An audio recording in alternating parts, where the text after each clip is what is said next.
ឥឡូវនេះដែលសៀលវីនាងកាន់តែធំលូតលាស់ហើយអាចធំមិននិយាយច្រើនទេហើយភ្លាមនោះគាត់ក៏អូសសៀលវីឲ្យទៅងូតទឹកចេញមិនអាចអនុញ្ញាតឲ្យនាងរត់លេងនៅជុំវិញក្នុងសួនឯកជនដ៏ស្រស់ស្អាតនេះដោយខ្លួនកង្វក់បែបនេះបានទេនិយាយពីរឿងនេះទំនងជាអ្នកវិនិយោគរបស់គ្រួសារ Vincent កំពុងបើកដំណើរការភោជនីយដ្ឋានមួយដែលអភិវឌ្ឍខ្លាំងណាស់Arthur ក៏ចាប់ផ្ដើមគិតអំពីអ្វីដែលបងស្រីអ្នកបម្រើបានប្រាប់គាត់អំពីសម្ពាធដែល Lily កំពុងទ្រាំទ្របន្ទាប់ពីងូតទឹករួច Sylvie មិនត្រឹមតែភ្លឺរលោងស្អាតប៉ុណ្ណោះទេថែមទាំងបញ្ចេញក្លិនក្រអូបទៀតផងដែរពេលនោះស្រីៗទាំងអស់ដែលនៅក្នុងផ្ទះក៏បង្ហាញខ្លួនឡើងហើយនិយាយថាដល់ពេលដែល Arthur ត្រូវស្អាតដូច Sylvie ម្ដងហើយពួកនាងនាំគាត់ទៅហាងកាត់សក់មួយដើម្បីកាត់សក់ឲ្យបរិសក់រញ៉ៃនេះចេញប្រហែល1ម៉ោងក្រោយមក Arthur បានវិលត្រឡប់មកវិញជាមួយម៉ូតសក់និងសម្លៀកបំពាក់ថ្មីដែលមើលទៅប្លែកពីមុនយ៉ាងខ្លាំងអ្នកទាំងអស់គ្នាលាន់មាត់សរសើរគ្រប់គ្នាព្រោះតែ Arthur ពេលនេះខុសប្លែកពី1ម៉ោងមុនយ៉ាងខ្លាំងណាស់តាប៊ីថាគិតថានេះគឺជាពេលសមស្របសម្រាប់ Arthur ឲ្យសាមជាមួយទីក្រុងមួយនេះបន្ទាប់មកពួកគេចាប់ផ្ដើមដើរទិញអីវ៉ាន់គ្រប់ទីកន្លែងនៅពេល Arthur កំពុងឈរយ៉ាងរីករាយក្បែររូបសំណាកមួយគាត់ក៏ត្រូវបានមនុស្សមួយក្រុមមកបង្ករឿងលើគេបន្ទាប់មក Lily បានប្រាប់ Arthur ថាមនុស្សដែលបានបង្ករឿងនោះពួកគេគឺជាសិស្សនៃសាលាច្បាប់ស៊ីរីយ៉ូនៅតំបន់នេះ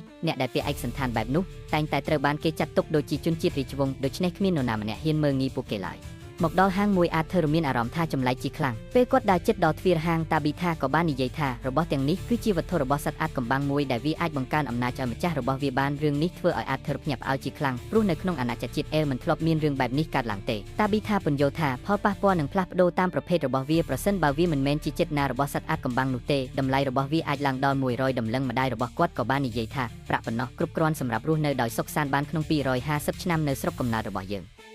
តាប៊ីថាបាននិយាយថារបស់អាចកំបាំងប៉ុន្មានគ្រឿងនេះនឹងត្រូវដាក់លក់ដេញថ្លៃនៅសប្តាហ៍ខាងក្រោយដូច្នេះនាងនឹងរៀបចំឲ្យArthurចូលរួមជាមួយដែរArthurអរគុណនាងប៉ុន្តែក្នុងចិត្តArthurគិតថាគាត់ពេញចិត្តនឹងចិត្តណារបស់សត្វអាចកំបាំងSylvieរួចទៅហើយ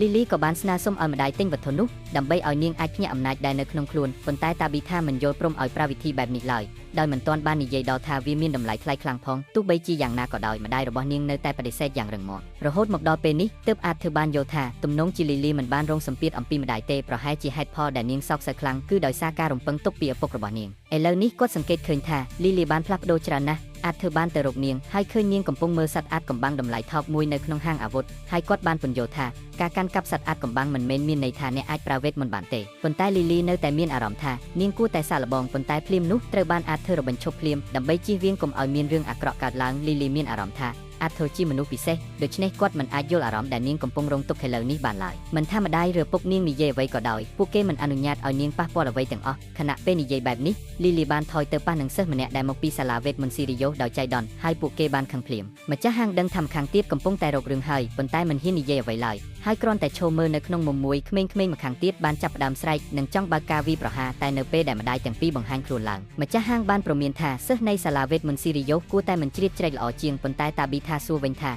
តើពួកគេដឹងទេថាប្រសិនបើពួកគេធ្វើបាបកូនស្រីនៃគ្រួសារ Hasty តើនឹងមានអ្វីកើតឡើងសិស្សទាំងនោះបានឮថាគ្រួសារនេះជាអ្នកឧបត្ថម្ភធំសម្រាប់សាលាដូច្នេះវាគួរតែមានឥទ្ធិពលខ្លាំងប្រសិនបើនាយកសាលាដឹងពីរឿងនេះពួកគេច្បាស់ជាត្រូវបណ្តេញចេញពីសាលាមិនខានដូច្នេះពួកគេក៏ដកថយភ្លាមប៉ុន្តែមិនភ្លេចនិយាយថាពួកគេគ្រាន់តែប្រើប្រាក់ដើម្បីទិញកៅអីប៉ុណ្ណោះនៅពេលត្រឡប់ទៅផ្ទះ Vincent បានស្ដាប់រឿងទាំងមូលម្ដងទៀត Lily ក៏បានសុំទោសគាត់ព្រោះនាងមិនមានបំណងបង្កបញ្ហាទេគាត់និយាយថាមិនអីទេព្រោះអ្វីទាំងអស់នឹងមិនធ្ងន់ធ្ងរពេកឡើយតាប៊ីថាក៏បាននិយាយថាវាមិនប៉ះពាល់ដល់ការចូលរៀនរបស់Arthurនៅក្នុងសាលានោះទេទោះបីជាមិនទាន់សម្រេចចិត្តក៏ដោយ Vincent នៅតែនិយាយថាគ្រួសាររបស់គាត់បានបរិច្ចាគយ៉ាងច្រើនទៅដល់សាលានោះដូច្នេះឧបត្តិហេតុតូចបែបនេះមិនគ្រប់គ្រាន់ដើម្បីប៉ះពាល់អ្វីឡើយ Lily បានសួរឪពុកថាតើArthurនឹងផ្ញើទៅសាលាដើម្បីជំនួសទីតាំងរបស់នាងឬព្រោះនាងមិនអាចភ្ញាក់នៃអំណាចនោះបានមែនទេទើបបានជាជ្រើសរើសArthurមកជំនួសLily នាងខឹងខ្លាំងណាស់រហូតស្អប់អ្នកទាំងពីរហើយក៏ដើរចេញទៅLily គិតអំពីសម្ពាធដែលនាងត្រូវទ្រាំប៉ុន្តែក្នុងពេលមួយនាងក៏ដឹងថាឪពុកម្ដាយរបស់នាងក៏ព្រួយបារម្ភយ៉ាងខ្លាំងដែរArthurក៏ចង់សុំទោសនាងប៉ុន្តែគិតថាប្រសិនបើនិយាយចេញទៅអាចនឹងត្រូវយល់ច្រឡំថាគាត់មនុស្សអួតអាងតែចុងក្រោយ Lily ជាអ្នកសុំទោសមុនហើយសារភាពថាដោយសារតែនាងបានច្រណែនលើArthurហេតុផលគឺក្មេងប្រុសម្នាក់នេះទើបតែបង្ហាញខ្លួនជាមួយសមត្ថភាពលើសគេសោះហើយតាក់ទាញការយកចិត្តទុកដាក់ទាំងអស់ពីឪពុកម្ដាយរបស់នាងទាំងអស់នាងក៏ដឹងថាវាជាកំហុសរបស់នាងផងដែរព្រោះនាងមិនអាចរៀនវេទមន្តនៅក្នុងខ្លួនបានទេArthur យល់ពីអារម្មណ៍នៃការត្រូវលង់ចូលក្នុងភាពងឹតនៃការសោកស្ដាយដូច្នេះគាត់កាន់ដៃLilyហើយនិយាយថាគាត់មានក្តីសង្ឃឹមខ្ពស់លើនាងសូម្បីតែឪពុកម្ដាយក៏ដឹងថានាងបានខិតខំប្រឹងប្រែងយ៉ាងខ្លាំងដែរArthurខ្លួនឯងគ្រាន់តែមានគេចាប់អារម្មណ៍ច្រើនជាងប៉ុណ្ណោះព្រោះគាត់ទើបតែបង្ហាញខ្លួនឡើងមកវិញជាមួយនឹងសមត្ថភាពលើគេពួកគេទាំងពីរបាននិយាយគ្នាយ៉ាងរីករាយមួយសន្ទុះហើយLilyក៏បានសប្បាយចិត្តឡើងវិញArthurភ្ញាក់ផ្អើលហើយសួរថាតើLilyពិតជាចង់ប្រើវេទមន្តមែនឬ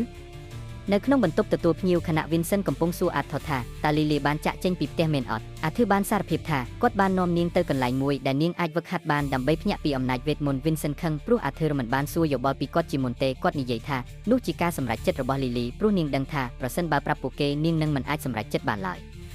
បន្ទាប់មកអាធឺបានផ្ដល់សម្បត្តិដែលក្មេងស្រីបានទុកឲ្យពួកគេ Lily បានពន្យល់ថានៅពេលនាងមិនអាចប្រើវេទមន្តបាននាងតែងមានអារម្មណ៍ថាជាបន្ទុកសម្រាប់ឪពុកម្ដាយដូច្នេះនាងចង់ក្លាយជាអ្នកមានវេទមន្តល្អម្នាក់ហើយត្រឡប់មកជួបពួកគេវិញ Vincent សោកស្ដាយដែលគាត់តែងតែជឿថាប្រសិនបើក្លាយជាអ្នកមានវេទមន្តអនាគតរបស់កូននឹងសប្បាយរីករាយគាត់សោកស្ដាយអ្វីទាំងអស់ព្រោះសូម្បីតែមិនមានវេទមន្តក៏ដោយ Lily នៅតែជាកូនស្រីដែលគាត់ស្រឡាញ់បំផុតប៉ុន្តែបន្ទាប់ពីស្ដាប់ពាក្យទាំងនេះពីឪពុករបស់នាង Lily បានដើរចេញពីបន្ទប់នាងសុំទោសភ្លាមចំពោះការប្រាវិធីនេះដើម្បីសាកល្បងចិត្តឪពុកម្ដាយអាធឺក៏សារភាពថាគាត់ជាអ្នករៀបចំផែនការនេះព្រោះគាត់យល់ថាការបាត់បង់កូនគឺជាការឈឺចាប់ធំជាងសេចក្តីស្លាប់សម្រាប់ឪពុកម្ដាយជាពិសេសពេលដែលគាត់ធ្លាប់ធ្វើឲ្យគ្រួសាររបស់គាត់រងទុក្ខដោយហេតុផលស្រដៀងគ្នាគាត់ដឹងថាវាខុសប៉ុន្តែ Vincent បានបដិសេធព្រោះគាត់ជឿថាគាត់ជាអ្នកទទួលខុសត្រូវចំពោះរឿងអ្វីៗទាំងអស់គាត់សារភាពថាគាត់គ្មានមេត្តានៅពេលដែលចង់ផ្ញើអាធឺទៅសាលាភ្លាមបន្ទាប់ពីបានជួបជុំគ្រួសារវិញដូច្នេះគាត់ក៏សុំទោសអ្នកទាំងអស់គ្នាហើយប្រាប់ក្មេងស្រីថានាងមិនចាំបាច់ទៅសាលាទៀតឡើយ